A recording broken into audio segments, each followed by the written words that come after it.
NR competitive classes में मैं हेमंत कुमार शर्मा आप सभी का स्वागत करता हूं। दोस्तों, आज हम पढ़ने वाले हैं वैदिक सभ्यता कंप्लीट। काफ़ी महत्वपूर्ण टॉपिक है, इसमें बहुत सारे अच्छे अच्छे क्वेश्चन देखने को मिलते हैं। आप बस ट्रिक ध्यान से समझो और टॉपिक कंप्लीट करो।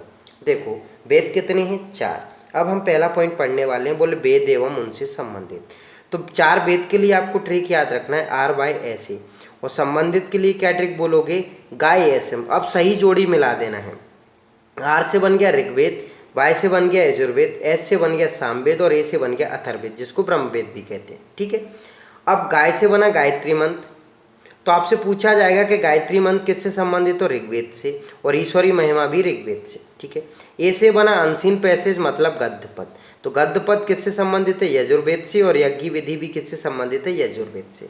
एस से बना संगीत। संगीत किससे संबंधित है? सामवेद से। एम से बना जादू टोना मतलब मैजिक। मैजिक मतलब जादू टोना। जादू टोना किससे संबंधित है? अथर्ववेद से। रोग निवारण, गोत्र शब्द, भूत प्रेत, चिकित्सा और औषधियाँ भी किससे संबंधित हैं? अथर्ववेद से। तो आप ट्रिक ऐसे बोलना है, बोले आर वाई एस से गाय एस एम, बोले गायत्री मंत्र ऋग्वेद, अनसीन पैसेज मतलब गद्य पद यजुर्वेद, संगीत सामवेद और जादू अथर्ववेद। ठीक है, ये फिर आपने रिवाइज कर लिया। अब अगला पॉइंट पढ़ेंगे, बोले वेद एवं उनके उपवेद। तो वेद के लिए तो हमारी ट्रिक क्या हो गई? R Y S A. उपवेद के लिए क्या हो गई? आयु धनु को जीएस पढ़ाए। ठीक है। आर ये ऋग्वेद यजुर्वेद सामवेद अथर्ववेद हमने क्रम से लिख लिए। फिर आयु से क्या बन गया? आयुर्वेद। धनु से क्या बन गया? धनुर्वेद। जी से क्या बन गया? गंधर्ववेद। और एस से क्या बन गया? शिल्पवेद। सही जोड़ी मिला देना है हमें। ठीक है। ऋग्वेद का उपवेद क्या हो गया? आयुर्वेद। यजुर्वेद का उपवेद क्या हो गया? धनुर्वेद। सामवेद का उपवेद क्या हो गया? गंधर्ववेद। और अथर्ववेद का उपवेद क्या हो गया? शिल्पवेद। ठीक है। तो ये दूसरा पॉइंट कंप्लीट हो गया। अब तीसरा हम बात करते हैं, बोले वेद एवं उनके ब्राह्मण ग्रंथ। ठीक है। अब हमें ध्यान रखना है, बोले ब्राह्मण ग्रंथ में वेदों की गद्य में व्याख्या की गई है। ब्राह्मण ग्रंथ में वेदों की गद्य में व्याख्या की गई है। अब वेद के लिए तो हमारी ट्रिक क्या हो जाएगी? R Y S A. ब्राह्मण ग्रंथ के लिए हमें ट्रिक याद रखना है, बोले एक कोसी 33 पंचजैमी गोपी के साथ खाती है। जैसे आपने समझ लिया कि एक लड़की है जो अपने दोस्त के साथ जैम खाती है, तो क्या बोलोगे? बोले एक कोसी 33 पंचजैमी गोपी के साथ खाती है। ठीक है। तो ये आर वाई एस से तो ये बन गया क्रम से ऋग्वेद यजुर्वेद सामवेद और अथर्ववेद। अब हमें सही जोड़ी बना देना है। ए से बना ऐतिरे और कौशित बना कौशित की। ऐत्रेय एवं कौशित की किससे संबंधित है? ऋग्वेद से। तै से बना तैत्रेय और सा से बना सतपथ। तैत्रेय और सतपथ किससे संबंधित हैं? यजुर्वेद से। पंचविश, पंच से बना पंचविश और जैमिनी से बना जैमिनी। पंचविश और जैमिनी किससे संबंधित हैं? सामवेद से। गोपी से बना गोपद किससे संबंधित? अथर्ववेद से। अब फिर से पढ़ लो, बोले ऋग्वेद के ब्राह्मण ग्रंथ क्या हैं? ऐत्रेय और कौशित की। यजुर्वेद के तैत्रेय और सतपथ। सामवेद के पंचविश और जैमिनी। और अथर्ववेद से गोपद। ठीक है। अब अगला पॉइंट समझो, क्या है? एडिंग वेद एवं उनके पाठ्यकर्ता। ठीक है। तो वेद के लिए तो हमारी ट्रिक क्या हो जाएगी? R Y S A. और पाठ्यकर्ता के लिए क्या बोलना है? जैसे शक्ति कपूर बोलते हैं ना, आउ ललिता, तो आपको बोलना है हाउ ब्रह्मा। ठीक है। क्या बोलोगे? आर वाई एस से हाउ ब्रह्मा। तो ऋग्वेद यजुर्वेद सामवेद अथर्ववेद ये लाइन से हो गया। एस से बना होत्र मतलब ऋग्वेद के पाठ्यकर्ता क्या कहलाता? होत्र। ए से बना अर्ध्युप। ठीक है। और यू से बना उद्रात और ब्रह्मा से बना ब्रह्मा। ठीक है। ऋग्वेद का होत्र हो गया, यजुर्वेद का अर्ध्युप हो गया, और सामवेद का उद्रात हो गया, और अथर्ववेद का ब्रह्मा हो गया। ठीक है। तो होत्र, अधर्यु, उद्रात और ब्रह्मा। ठीक है।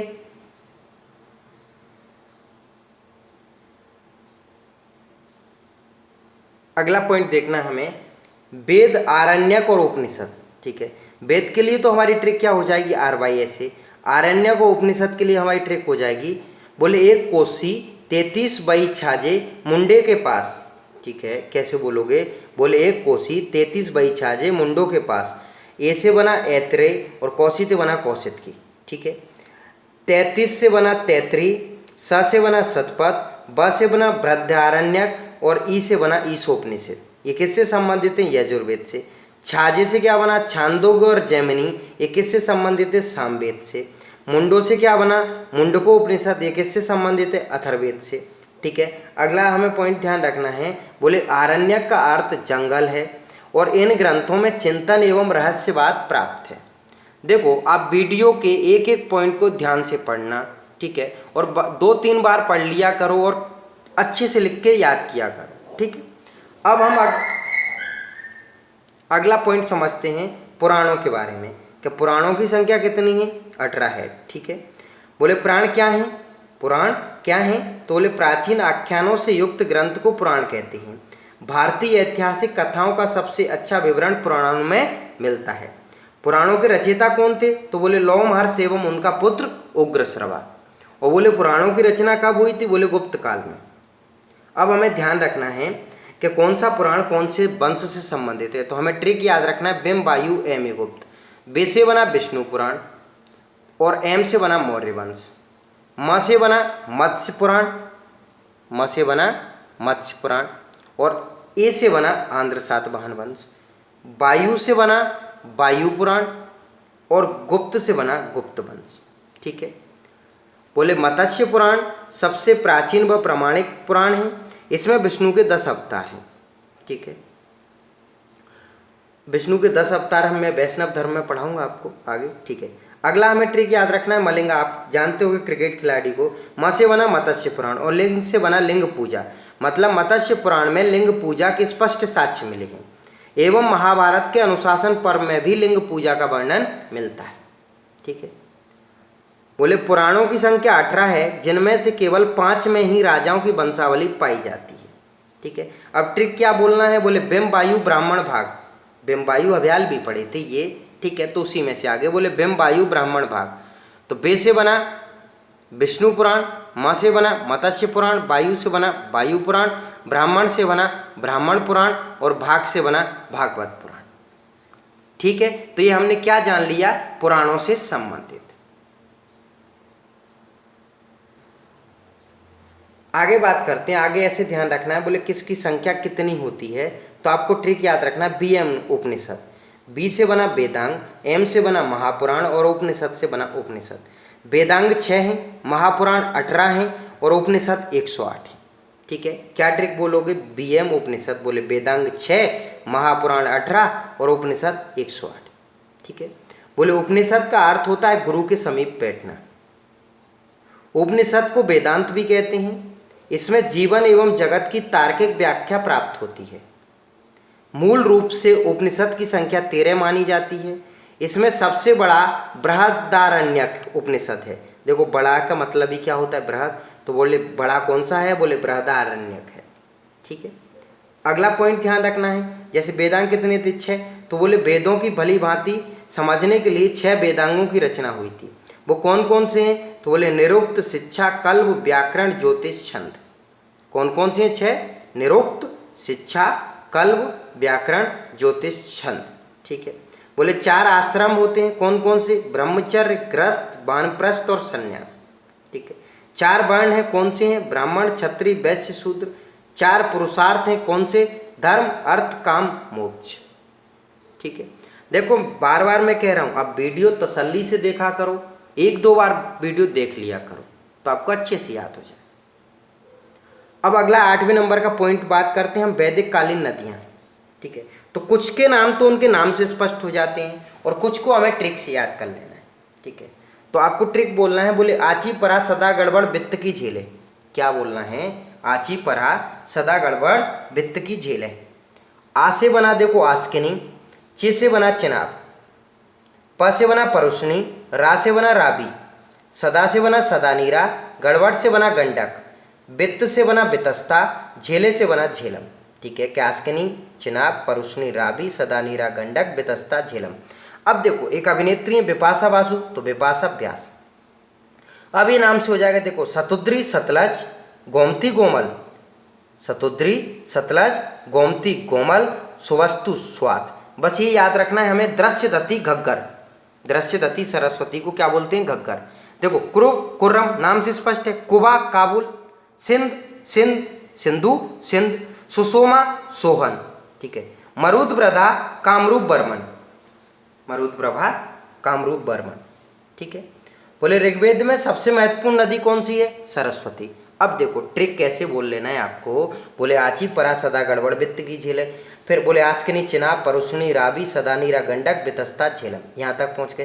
बोले बिपाशा ब्यास सतुद्री सतलज गोमती गोमल सुवस्तु स्वाद दृश्य दती सरस्वती गग्गर क्रुब कुर्रम कुवा काबुल सिंधु सिंध सुषोमा सोहन मरुद प्रभा कामरूप बड़वन। बोले सबसे महत्वपूर्ण ऋग्वेद में कौन सी नदी है? सरस्वती। देखो आप जितने भी मेरे वीडियो देखेंगे आप देखेंगे कि बहुत आसान ट्रिक रहती हैं और बहुत कम समय में टॉपिक कंप्लीट हो जाता है। आप बस स्पीड मेंटेन करके रखा करो। तो ये हमारा 8वें नंबर का पॉइंट होगा, जो क्या था? वैदिक कालीन नदियाँ। ठीक है, यहाँ तक।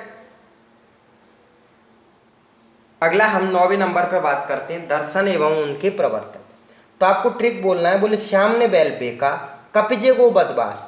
ट्रिक को पढ़ना सीख लिया करो। और देखो आप में हर पॉइंट अपने आप में कंप्लीट है और उसकी ट्रिक भी कंप्लीट है। देखो अगर हम ट्रिक से नहीं पढ़ते हैं तो कंफ्यूजन हो जाता है कि कौन सा किसका था। ठीक है, और ट्रिक से पढ़ लेते हैं तो वो याद बना रहता है और पेपर में बिल्कुल गलती होने का चांस नहीं रहता है। ठीक है, तो क्या ट्रिक कहोगे? बोले श्याम ने बैल बेका कपिजे को बदमाश। देखो अब यहीं पर उत्तर देख लो। सांख्य दर्शन कपिल मुनि, योग दर्शन पतंजलि, मीमांस दर्शन जैमिनी। मेरे साथ बोलते रहा करो।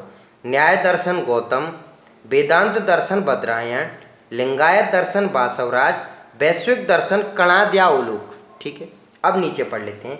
सांख्य दर्शन सत्य कार्यवाद किसका है? महर्षि कपिल का। ये देख लिए सांख्य दर्शन कपिल। योग दर्शन पतंजलि और इनकी पुस्तक कौन सी थी? योग सूत्र। मीमांस दर्शन जिसको पूर्व मीमांस भी कहते हैं, किससे संबंधित है? जैमिनी से। न्याय दर्शन महर्षि गौतम और इनकी पुस्तक कौन सी थी? न्याय सूत्र। वेदांत दर्शन को उत्तर मीमांस भी बोलते हैं और कर्म सिद्धांत भी याद रखना है। ये किसका है? बद्रायण का और इनकी पुस्तक कौन सी थी? ब्रह्म सूत्र। लिंगायत बासवराज, वैश्विक दर्शन कणाद्यावलोक। ये यहाँ तक हो गया था। ठीक है, चारवाक भौतिक सुखवाद चारवाक का है। ठीक है, ये नाम से ये चारवाक ये हमने ट्रिक में ही पढ़ लिए थे। देखो एक बार कैसे पढ़ोगे। श्याम ने बैल बेका कपिजे को बदमाश, सांख्य दर्शन कपिल मुनि, योग दर्शन पतंजलि, मीमांस दर्शन जैमिनी, न्याय दर्शन गौतम, वेदांत दर्शन बद्रायण, लिंगायत दर्शन बासवराज, वैश्विक दर्शन कणाद्यावलोक। ठीक है, आगे बोलते हैं। बोले सबसे प्राचीन दर्शन सांख्य दर्शन है। जैन धर्म इस दर्शन से सबसे अधिक प्रभावित है। ठीक है, अगला नंबर 10 पे क्या याद रखना है? संप्रदाय। ठीक है, तो आप देखते होगे जैसे आप सब्जी वगैरह का भी खरीदते होगे तो जो ताजी लेके आता है आप उसी से खरीदते हो। तो ऐसी ट्रिक समझो। बोले आम पाल से नित्य पको देपी को ले जाता है। आम पाल मतलब जहाँ पर आम पकते हैं वहाँ से रोजाना पकोत कहाँ ले जाता है? आंध्र प्रदेश ले जाता है। ऐसे समझना है। तो देखो अब यहीं पर उत्तर देख लो। आ से बना आजीवक संप्रदाय, म से बना मखली गोसाल, पाशुपति संप्रदाय लकुलिस, नित्य पदार्थवाद पकोत कात्यायन और अक्रियवाद मतलब घोर अक्रियवाद पूरन कश्यप। ठीक है, ट्रिक पर आंसर देख लिया। अब नीचे पढ़ लो। आजीवक संप्रदाय मखली गोसाल, पाशुपति संप्रदाय लकुलिस, नित्य पदार्थवाद पकुत कात्यायन और घोर अक्रियवाद पूरन कश्यप। ठीक है, अगला 11वें नंबर का पॉइंट देखो। आपसे पूछा जाएगा कि कौन सी दिशा में राजा का नाम उपाधि क्या था, शासन का नाम क्या था, उत्तर वैदिक शब्द क्या था। तो आपको ट्रिक बोलना है। बोले न्यूजेम। ठीक है, राजा का नाम और उपाधि के लिए बोलना है। बोले विश्व स्वरा को भोजराज ने दिया। और उत्तर वैदिक शब्द के लिए बोलना है आपको यूपीपी, जैसे उत्तर प्रदेश पुलिस ऐसे बोल लेना है यूपीपी। तो हमने लिख दिया न्यूजेम का उत्तर पूर्व पश्चिम दक्षिण मध्य। देखो बे से बना विराट, स से बना सम्राट, स्वरा से बना स्वराट और भोज से बना भोज और राज से बना राजा। ठीक है, ये नाम हो गए राजा का नाम। अब वहाँ पर शासन देखो विराट से ही हो जाएगा वैराज्य, सम्राट से क्या हो जाएगा साम्राज्य और स्वराट से क्या हो जाएगा स्वराज्य और भोज से क्या बन जाएगा भोज्य और राजा से क्या बन जाएगा राज्य। अब यूपीपी से क्या बना? यू से बना उदीची, पी से बना प्राची और पी से बन गया प्रतीची।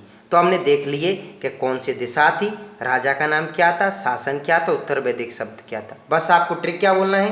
बोले न्यूजेम, बोले विश्वरा को भोजराज ने दिया और यूपीपी। ठीक है, आप वीडियो को तसल्ली से देखा करो। आपको पहली बार में पॉइंट नहीं समझ में, पहली बात आप ये ध्यान रखा करो कि मैं बोल क्या रहा हूँ, आप उसको ध्यान से सुना करो। ठीक है, और ट्रिक कैसे मैं बोल रहा हूँ वैसे ही आप बोलना है। एक बार में नहीं समझ में आया दोबारा वीडियो देखा करो। ठीक है, पर कंठस्थ याद किया करो। अगला 12वें नंबर का पॉइंट समझो, ऋग्वैदिक कालीन देवी देवता। ठीक है, सबसे पहले हम बात कर रहे हैं इंद्र की। ट्रिक समझो, इंद्रायुध, जैसे आयुध वंश का एक शासक था इंद्रायुध, तो बोले इंद्र युद्ध से बना, युद्ध का नेता एवं वर्षा का देवता। ठीक है, अगले नंबर पर बात करते हैं हम अग्नि की। अब ट्रिक समझो, बोले मनुष्य अग्नि में प्रवेश करेगा तो कहाँ पहुंच जाएगा? देवता के पास। मतलब मनुष्य एवं देवता के बीच मध्यस्थ की भूमिका कौन निभाता है? अग्नि। देखो बीच में ही लिखा है। ठीक है, अब बात करते हैं मारुति, आंधी एवं तूफान के देवता। अब मारुति, जैसे आपने मारुति स्टार्ट की, गाड़ी समझ सकते हो, और एकदम से एक्सीलेटर दबा दिया तो पीछे आंधी तूफान उठने लग जाएगा। ठीक है, तो मारुति का है, किसका हो गया? आंधी एवं तूफान का देवता। ट्रिक को समझना है आपको, है ना। उसे उषा, उसे उत्थान एवं प्रगति की देवी। ठीक है, अब सोम की बात करते हैं, तो सोम वनस्पतियों का देवता। अब जैसे कोई एक दोस्त दूसरे दोस्त से कह रहा है, बोले बेटा सोमरस पी लो, वनस्पतियों का जूस है, देवता भी पीते थे, तो सोम किसका हो गया? वनस्पतियों का देवता। प से पूषण और प से पशुओं का देवता। बोले पूषण में भी पशु का उच्चारण आ रहा है, तो पूषण पशुओं का देवता। ठीक है, ब से विष्णु और ब से विश्व का संरक्षक, तो विष्णु विश्व का संरक्षक। अश्विन, अश्विन को ऐसे बोलना है आपत्ति विपत्ति, तो अश्विन विपत्तियों को हरने वाला देवता। ठीक है, त्वक्षा धातुओं का देवता। बोले यार एक देवता नहीं समझ में आ रहे, बोले त्वक्षा याद नहीं हो रहे, बोले जब साइंस पढ़ते हैं तो बोले धातु भी याद नहीं होती, तो बोले त्वक्षा धातुओं के देवता। सूर्य जीवन देने वाला, जैसे अपन कहते हैं सूर्य पुत्र कर्ण, तो कर्ण को जीवन किसने दिया था? सूर्य ने, तो बोले सूर्य जीवन देने वाला देवता। यम मृत्यु का देवता, वो आपने सीरियल देखा होगा, आप जानते भी हो कि यमराज आ गए, तो यम किसका हो गया? मृत्यु का देवता। वो सीरियल में क्या कहते हैं? यम है हम। ठीक है, तो यम किसका हो गया? मृत्यु का। आर्ष विवाह और संधि का देवता। अब आर्ष को थोड़ी देर के लिए आर्य मंदिर समझना है। आर्य मंदिर में काय के लिए जाते हैं? विवाह करने के लिए, तो बोले आर्ष विवाह और संधि का देवता। ठीक है, मित्र, अब देखो जब दोस्त बनते हैं तब शपथ लेते हैं कि प्रतिज्ञा कि हम एक दूसरे का साथ जीवन भर निभाएंगे, तो बोले मित्र शपथ एवं प्रतिज्ञा का देवता। अरण्यानी, अरण्यानी जंगल होता है तो जंगल की देवी। बोले पर्जन्य वर्षा का देवता है, और घो आकाश का देवता है जो सबसे प्राचीन है। वरुण समुद्र का देवता है। ठीक है, यहाँ तक देखो ट्रिक को आसान तरीके से समझा करो और पढ़ते रहा करो। आगे बात करते हैं अब वन लाइन में। बोले दास प्रथा का सर्वप्रथम परिचय मिलता है ऋग्वेद में। ठीक है, वेद शब्द का अर्थ होता है ज्ञान। वैदिक गणित का सबसे महत्वपूर्ण ग्रंथ है शुल्ब सूत्र। वैदिक आर्यों का प्रमुख भोजन था जौ और चावल। ऋग्वेद सबसे प्राचीन वेद है और अथर्ववेद सबसे बाद का वेद है। ठीक है, बोले गायत्री मंत्र विश्वामित्र द्वारा रचित ऋग्वेद के तीसरे मंडल में है, सूर्य देवता सावित्री को समर्पित है। ठीक है, आगे एक और पॉइंट बोल सकते हो, बोले ऋग्वेद के 9वें मंडल में देवता सोम का उल्लेख है। ठीक है,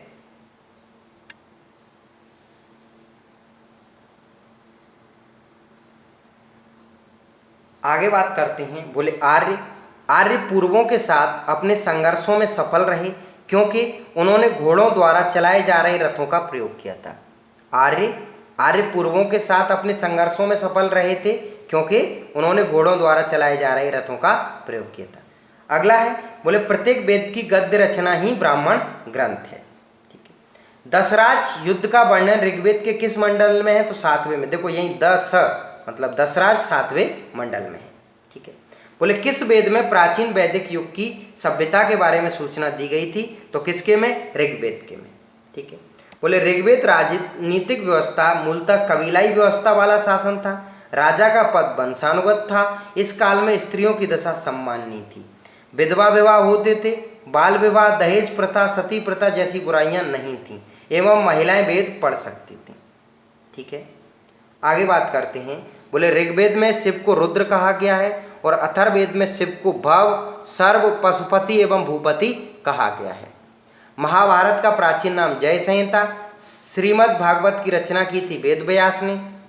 ऋग्वेद में विदुषी स्त्रियों का वर्णन है, लोपामुद्रा का, घोषा का, सिक्ता का, आपला, विश्वास का। ठीक है, उत्तर वैदिक काल जिसमें सामवेद, यजुर्वेद, अथर्ववेद की रचना हुई थी के निवासी गंगा जमुना के मैदान तक विस्तारित हुए थे। राजा के विस्तार के साथ साथ राजा की शक्ति भी बढ़ी थी। उत्तर वैदिक काल में गोत्र व्यवस्था, आश्रम व्यवस्था, वर्ण व्यवस्था, पुनर्जन्म स्थापित हुआ था और जाति व्यवस्था भी। ठीक है, आगे बात करते हैं। ऋग्वेद काल में प्रकृति काल का महत्व बढ़ा था, किंतु उत्तर वैदिक काल में इसकी उपेक्षा हुई थी। यज्ञों का महत्व बढ़ा, राजा की निरंकुशता बढ़ी, स्त्रियों की दशा अपेक्षाकृत खराब हुई थी। समाज के विभाजन का आधार कर्म के आधार स्थान पर धर्म का आधार हो गया। समाज के विभाजन का आधार कर्म के स्थान पर धर्म का आधार हो गया। ठीक है, बोले सिंधु घाटी की सभ्यता नगरी व व्यापार प्रधान तथा मात्र सत्तात्मक थी, जबकि ऋग्वैदिक काल की सभ्यता ग्रामीण, कृषि एवं पशुपालक व पितृ सत्तात्मक थी तथा उत्तर वैदिक काल में पुनः नगरीकरण बढ़ा था। ठीक है, स्तुति प्रधान ग्रंथ ऋग्वेद की रचना सरस्वती नदी के किनारे हुई थी। इस वेद में सर्वाधिक स्तुति इंद्र की गई हैं। नदियों में सर्वाधिक वर्णन सिंधु का है, जबकि गंगा का 1 बार, जमुना का 3 बार जिक्र हुआ है। ठीक है, आर्यों का भारत में प्रवेश ईरान से हुआ होगा, क्योंकि ईरानी ग्रंथ जैद अवेस्ता व ऋग्वेद में अनेक बातें समान हैं। ठीक है, कि आर्यों का भारत में प्रवेश कहाँ से हुआ होगा? ईरान से, क्योंकि ईरानी ग्रंथ जैद अवेस्ता व ऋग्वेद में अनेक बातें समान हैं। ठीक है, ऋग्वेद में आर्य निवास के लिए सप्त सेंधव शब्द का प्रयोग मिलता है। ऋग्वेद में आर्य निवास के लिए सप्त सेंधव शब्द का प्रयोग मिलता है। वैदिक सभ्यता के पतन का कारण कर्म कांडों की जटिलता थी। दोस्तों, काफ़ी अच्छा वीडियो है, मैंने बहुत आसान ट्रिक से पढ़ाया है।